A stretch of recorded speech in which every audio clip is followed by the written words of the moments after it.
RRB group D 2026 के लिए हम प्रीवियस ईयर पेपर सोल्व कर रहे थे, जिसमें 4 क्लासेस हैं वो कंप्लीट हो चुकी हैं। अगर कोई नया स्टूडेंट देख रहे हैं तो इन 4 क्लासेस को जरूर देख लेना, क्योंकि बहुत सारे कंसेप्ट है वो मैंने इनमें समझा दिया है।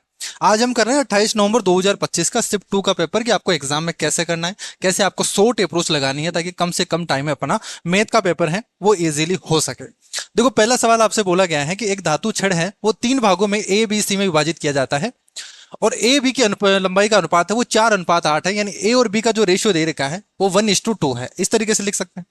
और सी और बी का दे रखा है, ध्यान रखना, सी और बी का दे रखा उल्टा दे रखा है, तो 10:18 तो उल्टा करेंगे तो यहाँ पे 18:10 हो जाएगा, यानी 9:5 हो गया। 9:5 है वो बी और सी का हो गया। तो ओवरऑल अगर रेशियो निकाल दे और बोला है ए और सी के बीच में डिफरेंस इतना है, तो टोटल डिस्टेंस बता दीजिए। तो सोल्व करेंगे यहां से 9, 9 दूनी 18, 9, 18 और 10, ये ओवरऑल रेशियो आ गया। बोला है ए और सी के बीच में जो डिफरेंस है वो 48 यूनिट है, 48 सेंटीमीटर है। तो 1 यूनिट की वैल्यू 48 सेंटीमीटर आ गया, तो हमसे पूछा गया टोटल लेंथ कितनी होगी, तो जोड़ दो, 9 दूनी 18, 27 और 37, तो 37 यूनिट है। 37 इंटू 48 है, ये हमारे पास में टोटल लेंथ होगी। सोल्व कर दोगे 37 इंटू 48 अगर करना है तो क्या कर दिया जाए, बस 37 को 50 से मल्टीप्लाई करके 37 का डबल घटा देंगे। तो 37 को 50 से मल्टीप्लाई करेंगे, यानी यहां पर हो गया 18 में 36, 1850। 1850 में से 76 घटा दो आप, तो 50, और 24 और घटा दोगे तो 1700, 24 और घटाओगे 1776 ही आ जाएगा। तो 1776 है वो इस सवाल का आंसर हो जाएगा। 1776, देखो यहाँ पे 1776 है, ये ऑप्शन करेक्ट कर लेना। सभी 1700 में 1776 है, बी ऑप्शन आ जाएगा। एक व्यापारी है वो 80 पेन हो 8 रुपए प्रति पेन की दर से खरीदता है, उनमें से 60 पेन हो 12 रुपए प्रति दर की दर से बेच देता है, और 23 पेन हो 25% की हानि पे बेचता है। कुल लाभ या हानि बता दीजिए। अगर परसेंटेज में दे रखा होता तो हम रेशियो वगैरह से काम चला देते, लेकिन एग्जैक्ट निकालना है तो एग्जैक्ट कैलकुलेशन करो। 820 64, यानी 640 रुपए उसने क्या किया है, खर्चा किया है, तो कॉस्ट प्राइस आ गया। बेचा कितने में, इसमें से 60 पेन है वो 12 के हिसाब से, तो 12×6 72, 720 रुपए को तो यहां बेच दिया। और बचे कितने पेन, 20 पेन। इन 20 पेन को वो बेचता है, 20 पेन को बेचता है 25% की हानि पर। तो 25% की हानि यानी 8 रुपए है, 8 रुपए का 25 इंटू 200 यानी 2 रुपए कम में बेचेगा, तो 6 रुपए में बेचेगा। तो 120 रुपए यहां हो गया, और ये हो गया हमारे पास में 840 रुपए। 840 रुपए में इसने क्या कर दिया, बेच दिया। तो कितना प्रॉफिट हो गया, आप बोलोगे 200 रुपए का इसको प्रॉफिट हो चुका है। तो 200 रुपए का क्या होगा, प्रॉफिट होगा, 200 रुपए का प्रॉफिट। एक शिविर में 12 दिनों के लिए 48 व्यक्तियों का भोजन है। शिविर में व्यक्तियों की संख्या बढ़ाकर 72 कर दी जाए तो भोजन कितने दिन के लिए चलेगा। तो 12 दिन के लिए था, तो 12 व्यक्तियों के लिए, 48 व्यक्तियों के लिए 12 दिन तक चल सकता था, तो इतना हमारे पास में खाना था। अब यही खाने को हमें 72 व्यक्तियों द्वारा खिलाना है, 72 व्यक्तियों को खिलाना, तो इतना यहाँ पे दिन चलेगा। तो 12×6 72, 6×7 42, 6×8 48, यानी 8 दिन चलेगा आपका खाना। 342:9:19 है, और यहां पे ब्रेकेट है। फिर इसको सोल्व करना है, ध्यान रखना यहां पे डिवाइड है, ठीक है, यहां पे है डिवाइड का चिन्ह। देखो, ब्रेकेट को सोल्व करना पड़ेगा पहले, तो यहां प्लस का साइन है, तो इसको अलग से सोल्व कर लो, इसको अलग से सोल्व कर लो। अगर इसको सोल्व करना है तो 19 से भाग दे दो यहां पे, 19, और 19×2 38, यानी 4 बचेगा, तो 15, 19×152, ये 18 आ गया। इंटू यहां 17 से भाग दोगे तो 17×2 = 34, 340 होता है, उसमें से 34 घटा दिया, यानी ये 18 बार चला गया। और भाग 36 है, तो इसको 36 से भाग दे दो और इंटू 6 कर दो, ये ब्रैकेट सोल्व हो गया। प्लस का साइन एज इट इज रह गया। इसको सोल्व करोगे तो 12×2 = 24, 24 में से 12 घटाओगे तो 12 आ गया, ये 12 आ गया। सोल्व कर दो यहां से, 6×6 = 36, 36 18, 18 54, 54 में 12 जोड़ दो, आंसर आ जाएगा 54×2 = 56, 56 और 10 = 66। आयत एबीसीडी के अंदर कोई बिंदु पी है, पीए पीबी पीसी पीडी पूछा गया, ये सवाल आ चुका है ऑलरेडी कई शिफ्टों में। तो क्या करते हैं, पीए का स्क्वायर प्लस पीसी का स्क्वायर, उल्टा करेंगे, पीए का स्क्वायर प्लस पीसी का square is equal to PB का स्क्वायर प्लस पीडी का स्क्वायर। ये कंसेप्ट होता है, ठीक है। कंसेप्ट में समझा चुका हूं, तो नए स्टूडेंट अगर देखेगा तो फिर समझ में नहीं आएगा कि ये कहां से आ गया। कंसेप्ट में ऑलरेडी 2-3 क्लासेस में समझा चुका हूं इनका। तो जो कंसेप्ट रिपीट होते हैं फिर उनको डायरेक्ट ही हम करते हैं। तो रेगुलर रहना बस सीरीज में। 61 घटा दोगे, यहां पे 61 माइनस में आएगा, तो एक बार जोड़ दो, एक बार घटा दो, तो 80, 8 और 6 14, 140, और डिफरेंस करोगे तो 18, यही होगा। और प्लस 17 का 289, ये कर दोगे। 18 इंटू कर दो यहाँ पे, 18 54, 18 चौक 72, 7 हो गया। 18 और 7 25, और इसमें जोड़ दो 289, और इसका रूट कर देना, 6 और 2 8, क्या 2809 हो गया क्या? 2809 किसमें होता है? 25 से 3 ज्यादा है, इसका मतलब 53 है। तो 53 का स्क्वायर है हमारे पास में ये, और ये स्क्वायर रूट वगैरह निकालना आना चाहिए। अगर किसी स्टूडेंट को नहीं आता है, नीचे डिस्क्रिप्शन बॉक्स में एक लिंक दी हुई है पीडीएफ कैलकुलेशन की, 49 रुपीज में, वो परचेज कर लेना। ये स्क्वायर, क्यूब रूट और जितने भी मल्टीप्लीकेशन वाले तरीके जो मैं लगाता हूँ वो सारे उस पीडीएफ में इंक्लूड है, खुद से आप इजीली पढ़ सकते हो और समझ सकते हो। लाल हरे जामुनी, लाल हरे और गुलाबी टोकन वाले एक बैग में लाल और हरे टोकन का अनुपात वो इतना है, तो रेड और ग्रीन इनका जो रेशियो है वो 9:6 है, तो मैं ऐसा कर देता हूं 3:2। जबकि गुलाबी और पिंक, गुलाबी और लाल, तो रेड और पिंक का इसका जो रेशियो है ये 9:8 है। ठीक है, तो 8 अगर हमारे पास में रेड है तो पिंक जो होगा वो 9 होगा, ये हमसे बोला गया है। ठीक, और पूछा गया है कि हरे और गुलाबी टोकन का अनुपात कितना था, हरे और गुलाबी का, पिंक का, इनका दोनों का रेशियो निकालना। तो मैं क्या कर दूं, यहाँ पे बराबर कर देता हूं। अगर मुझे बराबर करना है तो इस रेशियो को 8 से मल्टीप्लाई कर दो और इस रेशियो को 3 से मल्टीप्लाई कर दो, तो बराबर हो जाएगा। तो ये जो रेशियो आ जाएगा 8 या 24 अनुपात 8 दूनी 16, और इसको 3 से मल्टीप्लाई करोगे तो 9 या 27। ये रेशियो आ गया आपका तीनों का। और पूछा है हमसे दोनों का, लास्ट दोनों का, तो 16 और 27 है, वो सवाल का आंसर हो गया। जमीन पर एक बिंदु है, वो इमारत के आधार से इसकी ऊंचाई के √3 गुना के बराबर है। यानी इस तरीके से है, ये ट्राइंगल है, ये अगर हाइट h है तो ये h √3 है। और मैंने आपको कंसेप्ट समझाया था कि अगर आपके पास में हाइट का ये √3 गुना है तो ये वाला एंगल है 30 डिग्री होता है। अगर ये √3 से भाग दे रहा है तो ये 60 होता है, और अगर 30 डिग्री के सामने वाली साइड का ये होता है दुगुना, ये 2h होता है। ये 3 कंसेप्ट याद रखना, आपकी यहाँ पे height and distance topic complete हो जाएगा। यही हमसे बोला गया है कि इसमें डिग्री कितना बनाता है इन दोनों को, शीर्ष और यहाँ पे जमीन वाला, तो 30 डिग्री का एंगल बनता है। 30 डिग्री का सवाल आंसर। उस बैंक में 95,950 रुपए की राशि पर अर्जित वार्षिक ब्याज कितना होगा जो 9% वार्षिक दर से साधारण ब्याज का भुगतान करता है। तो 9% निकाल दो, वही अपना आंसर होगा। तो 9 से मल्टीप्लाई करोगे तो यहां पे आएगा, यानी जो आंसर 9 से डिविजिबल होगा वैसे भी कर सकते हो, या मल्टीप्लाई कर दो ना यहाँ पे। 9 पंजे 45, फिर 4 चला जाएगा, 9 नाम 81, 81 और 5 81 और 4 55 हो गया, सॉरी 85 हो गया, 8 हो गया, और 9 नाम 81, 81 और 8, और 9 पंजे 45, 45 और 8 ये। तो यहां पर इस तरीके का कुछ दिख रहा है क्या?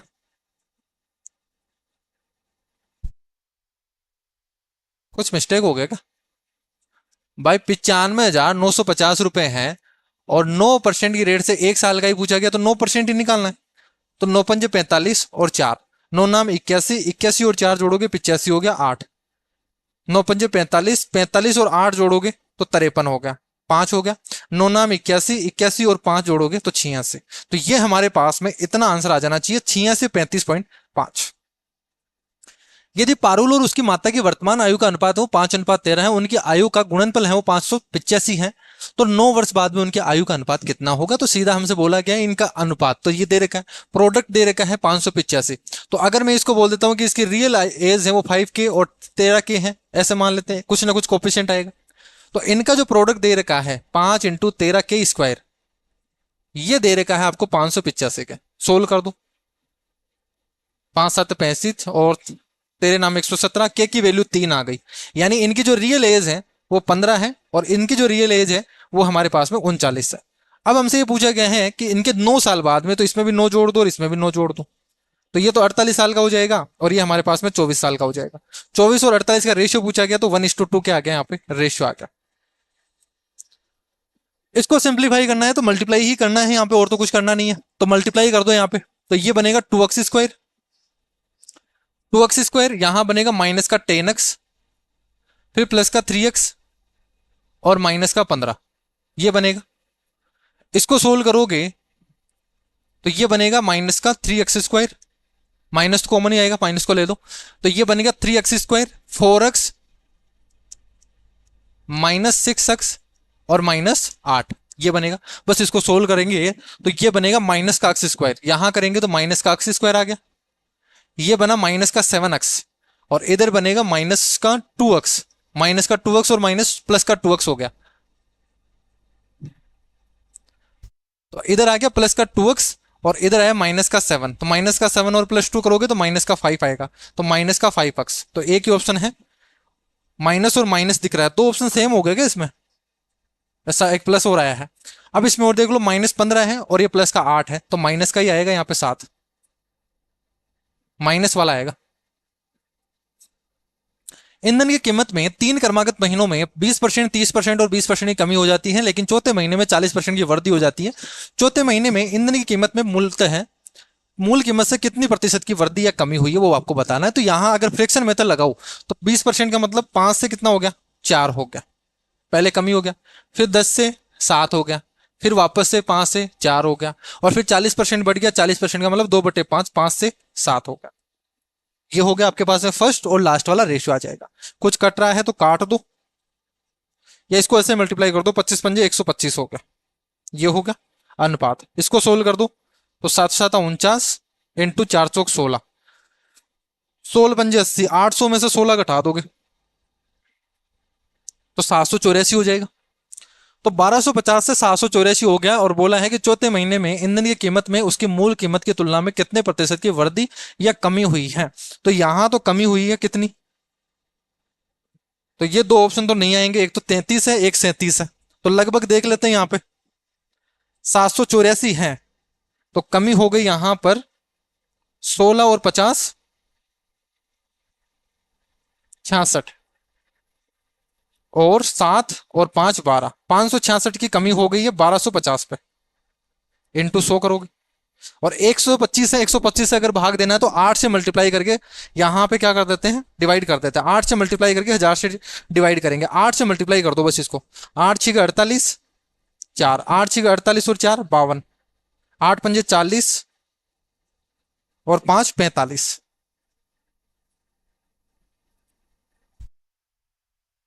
यहां तो 40 से भी ज्यादा जा रहा है फिर तो। 4×4 = 16 है, 7×7 = 49 है, 16 पंजे 80, 800, 800 में से 16 घटाओगे, ये 784 भी ठीक है। तो क्या डिफरेंस में गलत कर दिया हमने, 84 में 16 जोड़ोगे तो 800 हो गया ना, यहाँ पे कुछ गलत कर दिया हमने भाई। यहाँ पे कितना बन गया, 800 बन गया, 16 और 50 जोड़ोगे तो 66 हो गया, 8 और 4 12, ये 466 ही होगा। इसको कर दो फिर 8 से मल्टीप्लाई, 8 6 48, 4, 8 6 48 और 4 52, लास्ट में 28 दिख गया, आंसर ये होगा। 5 8 पंजे 40, 40 और ये हमेशा इसमें ज्यादा आ रहा है, इससे कैसे आ रहा है इस पर, कैलकुलेशन तो ठीक है। 832, 32 और 4, 32 और 5 हो गया ना 37, तो 37.28% है वो सवाल का आंसर हो गया। सही है यहाँ पे। तो ये कौन सा ऑप्शन हो जाएगा, बी ऑप्शन हो जाएगा। ऐसे नहीं करना चाहो, अगर ऐसे कैलकुलेशन लग रही है तो फिर आप ऐसे भी कर सकते हो इसमें। भाई 100 रुपए मान लो, 100 रुपए 20% कमी हुआ तो 80 रुपए हो गया, फिर इसमें 30% कमी कर दो, 8 या 24, ठीक है, 24 घटा दोगे तो यहां पर ये हो गया 56, फिर इसमें 20% की कमी कर दो, फिर जो वैल्यू आए उसमें 40% बढ़ा देना, उसमें 40% बढ़ा देना, और यहां से गैप देख लेना कितना आएगा। लेकिन ये भी बहुत ज्यादा कैलकुलेशन आ रहा है, इसमें भी ज्यादा ही कैलकुलेशन आएगी। इससे अच्छा है यही तरीका, अपना रेशियो वाला तरीका है, वो बेस्ट है। एक साइड की कीमत में पहले 18% की वृद्धि होती है, फिर 18% की कमी होती है, x स्क्वायर बाई 100 होता है ओवरऑल। तो यहाँ 18 का स्क्वायर 324 है, बस माइनस में आ जाता है, तो यहाँ पे इतना लॉस होता है। एक टंकी का 5/8 भाग भरा हुआ है, यदि उसमें से 12 बाल्टी है वो पानी निकाल दिया जाए और 9 बाल्टी उसमें डाल दिया जाए, तो 12 बाल्टी आप निकाल रहे हो, 9 बाल्टी उसमें वापस से डाल रहे हो, तो ओवरऑल देखा जाए तो 3 लीटर आपने 3 बाल्टी निकाला है, ठीक है। तो टंकी का 7/12 भाग भर जाता है, 7/12 भाग भर जाता है, और पहले से इतना भरा हुआ था। तो यहां आप डिफरेंस देख लो ना, 5/8 और 7/12, आपने तो निकाला है तो खाली होगा ना, 7/12, ये क्या होगा, कम होगा, और ये ज्यादा था। तो ये जो डिफरेंस होगा ये आपके 3 बाल्टी के बराबर का होगा। तो 12 पंजे 60 और 7 8 56, तो 4 डिवाइडेड बाई 12, यहां एलसीएम लेके सोल्व कर सकते थे क्या, 6 में, ठीक है, 12 पंजे 60 तो 7 8 56, तो 4 से करोगे तो 1/24, ये आपके पास में 3 बाल्टी के बराबर, 3 बाल्टी के बराबर है। आपसे पूछा गया है कि कितने बाल्टी पानी की टंकी में आ सकता है, तो टोटल आपको 1 यूनिट की वैल्यू निकालनी है, तो 24 थी, अब 72 आ गए, तो 1 यूनिट की वैल्यू कितनी आ गई टोटल, यही तो निकालना है। तो 24 × 3 हमारे पास में कितनी आ जाएगी, 72 बाल्टी हैं वो इस टंकी को भर सकती है। दो रेलगाड़ियां हैं वो 100 किलोमीटर पर आवर और 140 किलोमीटर पर आवर की स्पीड से विपरीत दिशाओं में चल रही हैं। एक रेलगाड़ी की लंबाई इतनी है, उन्हें एक दूसरे को पार करने में 22 सेकंड का समय लगता है। दूसरी रेलगाड़ी की लंबाई बता दीजिए यहाँ पे। तो क्या होता है यहाँ पे, अगर दो ट्रेनें हैं वो एक दूसरे के अपोजिट डायरेक्शन में चल रही है तो दोनों का सम होता है। तो दोनों का सम कितना होगा, 490 plus x distance is equal to relative speed. दोनों की रिलेटिव स्पीड अगर अपोजिट डायरेक्शन में आ रही है तो जुड़ जाएगी, दोनों को जोड़ दो तो 240। ये देखो मीटर में है, ये किलोमीटर पर आवर में है, तो 5/18 से कन्वर्ट कर दोगे तो मीटर पर सेकंड में आ गया। कितना टाइम लगता है, तो यहाँ पे स्पीड इंटू टाइम, इतना टाइम लगता है। अक्स की वैल्यू निकाल दो, आंसर आ जाएगा आपका। तो सोल्व करेंगे यहां पर, ये 9 बार, ये 11 बार, ये 3 बार, और ये 3 × 24 80 बार। ठीक है, 8 पंजे 40 और 11 चौक 44। 400 को 11 से करोगे तो 4400 डिवाइडेड बाई 3 आ गया। इसमें से 490 हटा देना आप, 3 से ही भाग दे दो यहाँ पे, तो लगभग कितना आ जाएगा, 3 एकम 3 और 1, 3 चौक 12, 13 14, 2/3 तो 6 6 6 इस तरीके से आएगा 1466। और 1466 में से 0.666 इस तरीके से चलता जाएगा, और इसमें से आप 490 हटा दो। 490 हटाओगे, 400 हटा दो, और यहां पे 66 भी हट गया, बचा कितना 3 70, और 23 हटा दोगे यहां पे 76 आ जाएगा क्या, लगभग 976। यही बचेगा, 6 9 और 7, 976.67 है वो आपके पास में, इसकी लेंथ आ जाएगी। एक समलम चतुर्भुज के आकार के मैदान की समांतर भुजाएं हैं वो 60 और 77 मीटर है, और इसकी असमांतर भुजाएं हैं वो इतनी है। देखो समलम चतुर्भुज दे रखा आपका, ट्रेपेजियम दे रखा इस तरीके से, इसकी समांतर भुजाएं 60 और 77, यानी ये 77 है तो ये 60 होगी, और इसकी असमांतर भुजाएं हैं ये एक 25 है तो एक 26 है। बोला है इसका एरिया कितना होगा, एरिया निकालने के लिए आपको चाहिए 1/2 सम ऑफ पैरेलल साइड। यहां पैरेलल साइड कितनी है, 6 6 12 137 इंटू ऊंचाई चाहिए ये वाली, ये ऊंचाई चाहिए। अब यहां ऊंचाई नहीं दे रखी आपको, ये ऊंचाई आपको खुद से ही निकालनी पड़ेगी इस क्वेश्चन में। और कैसे निकाला जाए, यहां पर अगर ये पूरी लेंथ 77 है, अगर ये पूरी लेंथ आपके पास में 77 है तो ये वाली लेंथ तो कितनी है 60 है। अब बची कितनी, 17 बच गई। ठीक है, अब देखो ट्रिपलेट बनेगा यहां पे, फिर ट्रिपलेट से ही हो सकता है क्योंकि यहां पे 90 है, तो ट्रिपलेट आप सेटिस्फाई करवाओ। तो 10 24 26 का ट्रिपलेट होता है, 10 24 26 का ट्रिपलेट होता है, तो यानी ये अगर 10 हो तो ये 24 होगा, 10 24 26 हो गया। ये टोटल 77 है, ये 60 हो गया, बचा कितना हमारे पास में 17, 17 में से 10 तो यहां काम आ गया, अब यहां पे ये बच गया 7। तो क्या यहां पे भी 7 24 25 का ट्रिपलेट होता है क्या, इसका मतलब यहां पे जो हाइट है वो कितनी है 24 है, बस ये हाइट है वो 24 आ गई। सोल्व कर दो, 2 से काटोगे 12, और 12 इंटू 137 कर दो, आंसर आ जाएगा। 12 स्थान 84 है, यूनिट डिजिट 4 आएगा, लेकिन 2 ऑप्शन दिख गए। 12 स्थान 84 8, 12 36, 36 और 8 44, और 12 और 4 16, 1644 है वो इस सवाल का आंसर हो गया। यदि एक बेलन का संपूर्ण पृष्ठीय क्षेत्रफल है वो दो वर्तीय फलकों के क्षेत्रफल का 4 गुना है, दो वर्तीय फलकों के, तो यहां पे टोटल सरफेस एरिया होगा 2πRH, 2πR प्लस H, ये टोटल सरफेस एरिया होता है बेलन का। ये क्या है, दो वर्तीय फलकों का एरिया कितना होगा 2πR², और इसका 4 गुना है, इसका 4 गुना है, यही तो बोला। तथा बेलन का आयतन है वो 192 पाई है, और बेलन का जो आयतन है πR²H है वो 192 पाई है। तो बेलन की ऊंचाई बता दीजिए, ये हमसे बोला है। ठीक है, अगर यहां सोल्व करें तो 2πR है, ये 2πR से चला गया, R बच गया, तो H की वैल्यू कितनी आ गई, R उधर जाके चला जाएगा आपके पास में, तो 3R हो गया। H की वैल्यू है वो 3 गुना आ गई रेडियस की। अब मुझे रेडियस चाहिए, तो रेडियस यहां से निकल के आएगी फिर, तो पाई से पाई चला गया, और H की जगह मैं 3R पुट कर सकता हूं, तो H की जगह 3R पुट करेंगे तो 3R³ हो गया, इज इक्वल टू 192 हो गया। R³ की वैल्यू है 3 पंजे 15 और 3 छीके 18, और एक बच गया 3 चौक 12, R की वैल्यू 4 आ गई। अगर R की वैल्यू 4 आ गई तो H की वैल्यू कितनी होगी, इसके 3 गुना, तो 12 हो गई क्या, तो इसकी हाइट है वो 12 सेंटीमीटर हो गई। दो संख्याएं हैं, उनका अनुपात है वो 2:3 है, एचसीएफ है वो 6 है। अगर एचसीएफ 6 है, इसका मतलब कॉमन संख्या जो संख्या है वो 6 से मल्टीप्लाई कर दो, 6 दूनी 12 और 6 तिया 18। जो संख्या है वो 6 और 18 है, उनका लघुत्तम समापवर्त्य बता दीजिए। तो यहाँ पे अगर एलसीएम पूछा गया, ये सवाल देख लीजिए, यहाँ पे बहुत इंपॉर्टेंट है और ये ऐसे डायरेक्ट ही आपसे पूछा जाएगा। अनुपात दे दे, एलसीएम दे पूछा जाए, एलसीएफ दे रखा हो, तो आप क्या क्या करो, इनको बस मल्टीप्लाई कर दिया करो। यहाँ पे कितना आएगा भाई, 3 दूनी 6, 6 का 36 है, वो सवाल का आंसर आ जाएगा। कंसेप्ट बता देता हूँ कैसे। भाई ये संख्या कितनी होगी, 12 होगी, ये 18 होगी, बस इनका एलसीएम निकालना है। तो क्या होगा एलसीएम, ये 36 ही तो आएगा ना वैसे भी।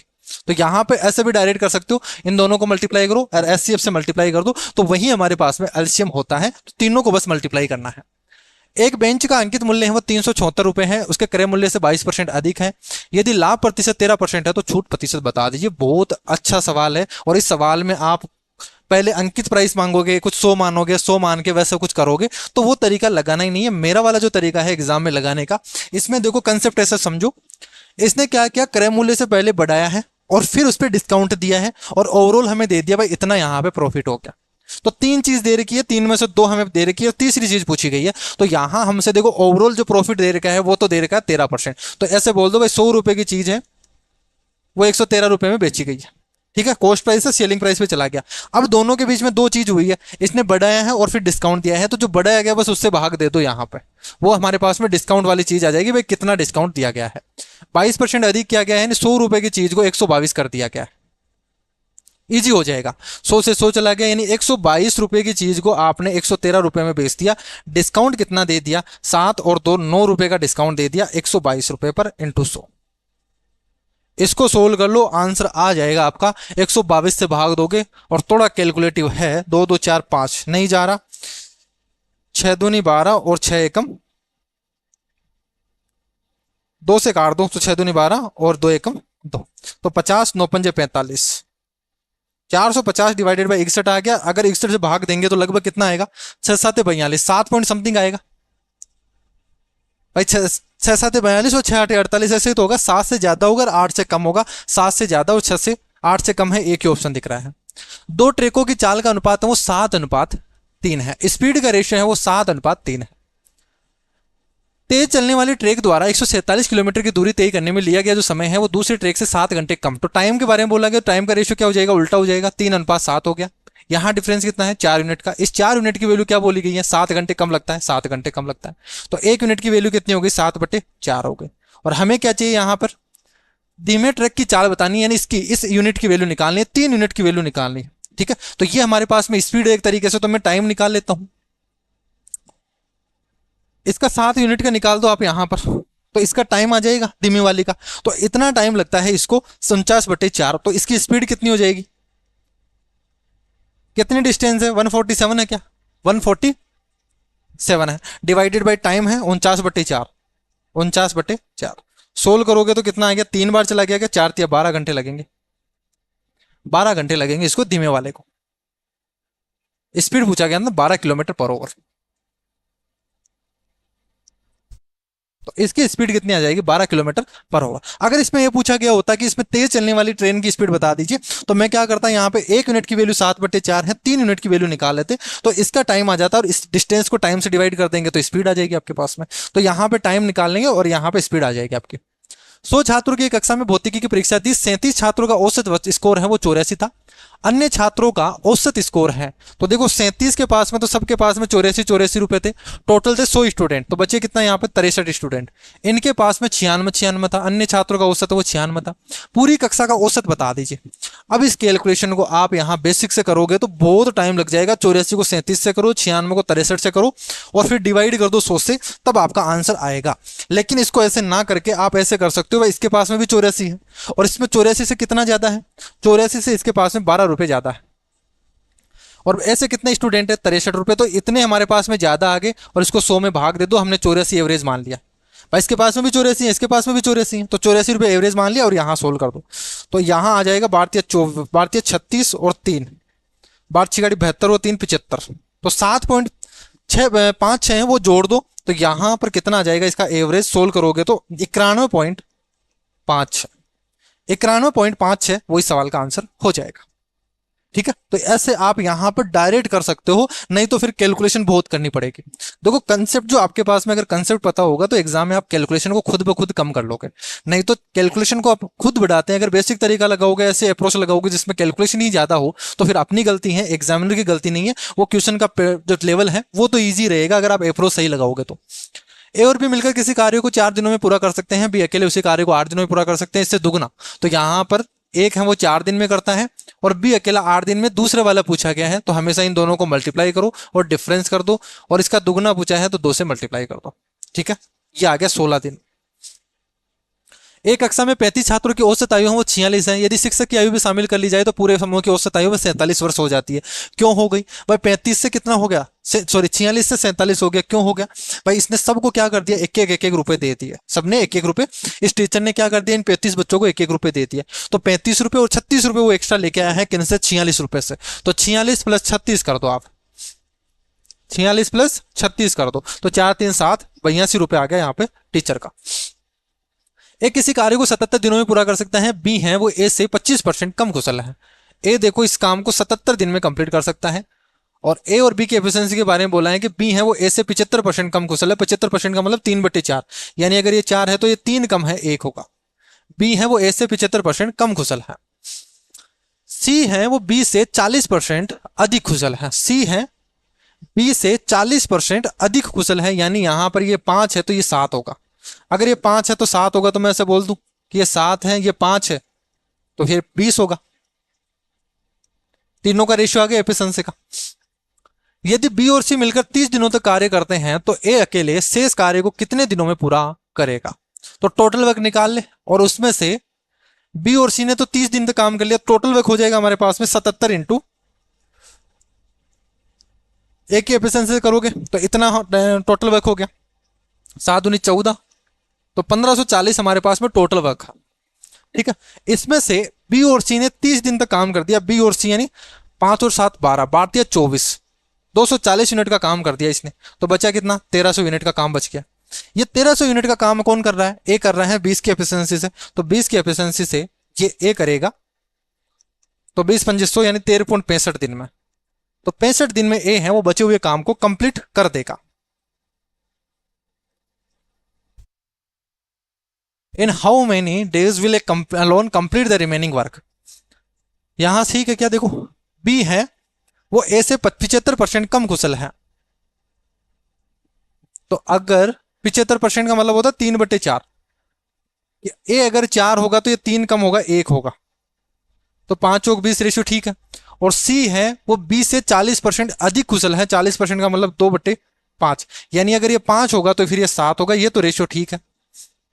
और टोटल वर्क हो जाएगा, ए है वो 77 दिनों में कंप्लीट कर सकता है, तो 77 इंटू 20 करोगे, 7 दूनी 14, एक 7 दूनी 14 और एक 15, 1540 हो गया हमारे पास में टोटल वर्क।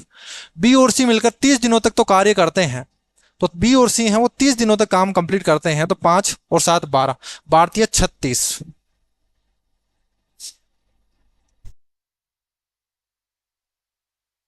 5 और 7 12, 12 36, यहां पे इतना काम कर दिया, तो बचा कितना हमारे पास में? 40 और 40 80, और यहां पर 1180, ये काम बचा है हमारे पास में रिमेनिंग। इस काम को कौन करेगा? ए करेगा, तो 1180 डिवाइडेड बाई 20 की एफिशिएंसी से, 0 से 0, 5 से काटोगे 5 और 9 दूनी 18, 59 दिनों में यहां पर इस काम को कंप्लीट कर देगा, बचे हुए काम को ए। देखो अगर कंसेप्ट सही से लगाओगे तो चाहे कैलकुलेशन मिस्टेक हो सकती है, लेकिन आपका आंसर है वो कभी भी गलत नहीं होगा। कंसेप्ट सही से लगाना बस आप। यदि किसी संख्या के 20% को 96 में जोड़ा जाता है तो परिणाम वही संख्या प्राप्त होती है, यानी 20% जोड़ा गया, 20% में आपने 96 में जोड़ा, 100 आ गया, यानी डिफरेंस कितना आ गया? 80। 80% की वैल्यू 96 है, तो 1% की वैल्यू कितनी हो गई? 12। और इसका 75% निकालना है, 3/4 करना है 12 का, तो 9 हो जाएगा, यानी 90 आ गया इस सवाल का आंसर। यदि 594 अंकित मूल्य वाली एक वस्तु को 155 रुपए में बेचा जाता है तो छूट प्रतिशत बता दीजिए। 594 की चीज को आपने 155 रुपए में बेच दिया, तो बताइए कितना डिस्काउंट दे दिया? ऑप्शन बहुत नजदीक है, कैलकुलेशन है, तो यहां पे आपको कैलकुलेशन करनी ही पड़ेगी। फिर डिफरेंस कर दो, 5 और 4 9, यहां बचेगा 8, 5 और 3 8, ये बन गया 439 रुपए का आपने डिस्काउंट दिया है 594 पर, इंटू 100। इतनी कैलकुलेशन आपको करनी ही पड़ रही है। अगर 500 से 94 से भाग दोगे यानी लगभग 6 है, और यहां पे सारे ऑप्शन 72, 73, 74 इसी तरीके से हैं, तो ये कैलकुलेशन तो करनी ही पड़ेगी फिर। तो यहां हो गया आपके पास में, इसको 600 मान लेते हैं अपन, और 7 से करेंगे यानी 7 तो आएगा ना हमारे पास में, तो 6 7 42, 4200 होता। इसमें से भाई मैं क्या कर रहा हूं, यहां पर इसको 7 से मल्टीप्लाई कर रहा हूं, तो मैंने क्या किया 600 से मल्टीप्लाई कर दिया, 7 6 42, तो इसमें से 7 6 42 से वो घटा दो 8, और यहां 9 बचा तो 5 1 4158 आएगा, और यहां पे बच गया कितना फिर, 8 और 1 9, 5 और 3 8, 3 बचा 9, यहां करेंगे ना 8 2 10, 5 और 4 9, और 2 242 बचेगा, और एक जीरो लगा दोगे डिवाइड बाई 594, फिर से करोगे आप तो 6 का 24, 3 आएगा यहाँ पे। यहाँ पे अब भाग दोगे तो लगभग कितना आएगा, 6 का 24, तो 3 बार मल्टीप्लाई करना पड़ेगा, तो 73 पॉइंट समथिंग आएगा इस सवाल का आंसर। 4 तो नहीं हो सकता,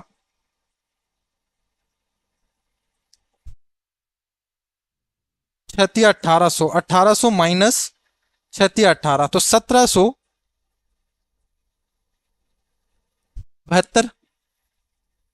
3 बार जाएगा, ठीक है लगभग यहाँ पे, तो 73 पॉइंट समथिंग आएगा, और ये कैलकुलेशन आपको करनी ही पड़ रही है, 73 पॉइंट समथिंग आएगा।